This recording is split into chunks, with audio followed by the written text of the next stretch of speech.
వివాహమైన తర్వాత కూడా నా మొగుడికి సంపాదన లేదు, నా ప్రేమికుడు సంపాదిస్తాడని సొంత భర్తని మొక్కలు నరికి పొట్టుల్లో డబ్బాల్లో పెట్టి పడేసే వాళ్ళు ఉన్నారంటే అర్థమవుతుందా?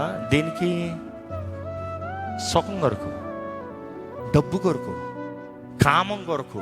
వర్ష స్త్రీల్ని, భార్యల్ని నేను పోషిస్తా, నేను సంరక్షిస్తా, నేను నీ తోడుంటానన్న వాడే మొక్కలు నరికేస్తాం కనబడుతున్నప్పుడు ఏమవుతుంది అంటే మనుషుడు మైండ్లో ఏమనుకుంటున్నాడు? నేను పట్టబడను, నన్ను ఎవడు పట్టుకోడు, నేను తప్పించుకుంటా. The biggest deception in the life the enemy ఏమంటాడు తెలుసా? అందరూ పట్టబడ్డారు ప్రపంచంలో, తప్పు చేసిన వాడు అందరూ పట్టబడతారు, నువ్వు మాత్రం పట్టబడవు.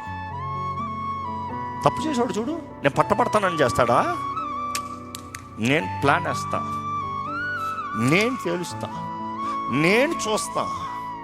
ఇదిగో మనుషుడు కనిపెట్టలేకపోతాడేమో కానీ దేవుడు నువ్వు ఏదైనా చేస్తాను ముందే నీ హృదయాన్ని ఎరుగున్నాడు, నీ తలంపులు ఎరుగున్నాడు, నువ్వు చేయబోయే కార్యాలను ఎరుగున్నాడు. ఆయన ముందే నిర్ణయిస్తున్నాడు ఇటువంటి వారికి ఎటువంటి అంతము, ఎటువంటి నాశనము.